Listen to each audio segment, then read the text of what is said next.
Donald Trump, वही Trump जो कुछ हफ्ते पहले तक खुलेआम कह रहे थे कि हम अयातुल्ला खामेनी को भी टारगेट करेंगे, अब कह रहे हैं हम फैसला लेंगे हफ्ते 2 हफ्ते में। सवाल है क्यों अचानक यहाँ यू टर्न? क्या अमेरिका डर गया या रणनीति बदली? असल में ट्रंप को अब एक बात साफ दिखने लगी है, ईरान कोई इराक देश नहीं है। जिस सिस्टम पर इजराइल ने वर्षों से भरोसा किया था, 7 लेयर डिफेंस सिस्टम, वहाँ एक ही झटके में धराशायी हो गया। हाँ, ईरान से आए थे 440 मिसाइल, 400 मिसाइल हवा में ही उड़ा दिए गए, लेकिन जो 40 मिसाइल लैंड हुए उन्होंने इजराइल को हिला कर रख दिया। 7 लेयर डिफेंस सिस्टम यानी एरो, डेविड स्लिंग, आयरन डोम, अमेरिका का पेट्रोइट, लेजर बीम डिफेंस और ड्रोन इंटरसेप्ट सिस्टम सभी फेल हो गए। इससे ज्यादा शर्मनाक कुछ हो ही नहीं सकता। ईरान का इजराइल पर हमला था और एक स्पेशल ऑपरेशन शुरू किया गया था। उस ऑपरेशन का नाम था ऑपरेशन ट्रू प्रोमिस फेज 3 और इस बार मिसाइलें थी हाइपर सुपरसोनिक। इन मिसाइलों की स्पीड, इनकी रेंज, इनका पिन पॉइंट टारगेटिंग सब कुछ उस लेवल पर था जिसकी किसी को उम्मीद नहीं थी। एरो मिसाइल सिस्टम जो 2000 किलोमीटर की रेंज तक इंटरसेप्ट कर सकता था, वो फेथ 1 और सिम्ब्रो जैसी मिसाइलों के सामने बेबस हो गया। ट्रंप के सामने दोहरी मुश्किल आ खड़ी हुई है। पहली मुश्किल, अमेरिकी जनता का विरोध ट्रंप को झेलना पड़ रहा है। लोग पूछ रहे हैं हम क्यों एक और जंग में कूदे। दूसरी बड़ी मुश्किल ये है, अगर हमला फेल हो गया तो ईरान के पास पहाड़ों के नीचे छुपे हैं न्यूक्लियर प्लांट, और जहां तक कोई सामान्य बम पहुंच ही नहीं सकता।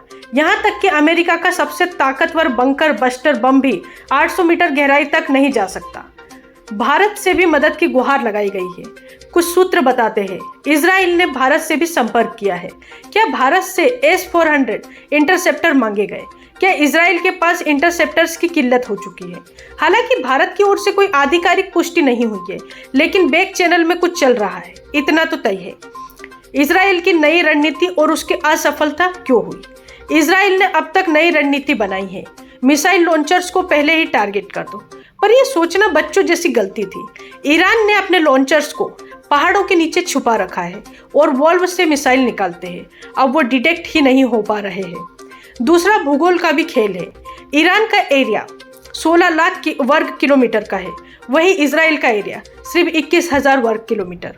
मतलब अगर ईरान से 100 मिसाइल आए तो उनमें से एक भी अगर रिफाइनरी या सैन्य ठिकानों पर गिरा तो नुकसान इजराइल का होगा, क्योंकि वहाँ छोटा है, घना है और उसके टारगेट ज़्यादा है। अरब वर्ल्ड का भी इनकार है और ट्रंप की यहाँ तीसरी गलती थी। तीसरी गलती ये है, ट्रंप ने पाकिस्तान के जनरल मुनीर को डिनर पर बुलाया। उम्मीद थी कि पाकिस्तान अपनी ज़मीन देगा ईरान पर हमला करने के लिए, पर पाकिस्तान की आवाम, पाकिस्तान की धार्मिक संस्थाएं, पाकिस्तानी तंजीमें कभी यहाँ अलाउ नहीं करेगी कि एक इस्लामी देश दूसरे इस्लामिक देश को बर्बाद करे। अब मुनीर खुद खतरे में है, उसे समझ नहीं आ रहा है आगे क्या करे। अब सवाल है, क्या ईरान में समझौता होगा? ईरान कहेगा हम न्यूक्लियर ग्रेड इनरिचमेंट नहीं करेंगे, वही अमेरिका कहेगा ठीक है तुम बम मत बनाओ, लेकिन अगर वादा करके भी इजराइल बना सकता है तो तुम भी बना लोगे। ये एक नकली वादा होगा और सबको पता है कि सच्चाई कुछ और है। ट्रंप का यहाँ 2 हफ्ते बाद फैसला लेंगे असल में एक बेचैनी है, घबराहट है और हार की स्वीकृति है।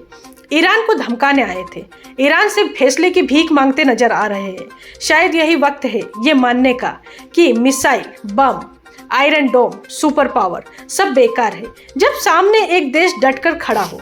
अब बारी है बातचीत की, और वहाँ बातचीत ईरान की शर्तों पर होगी।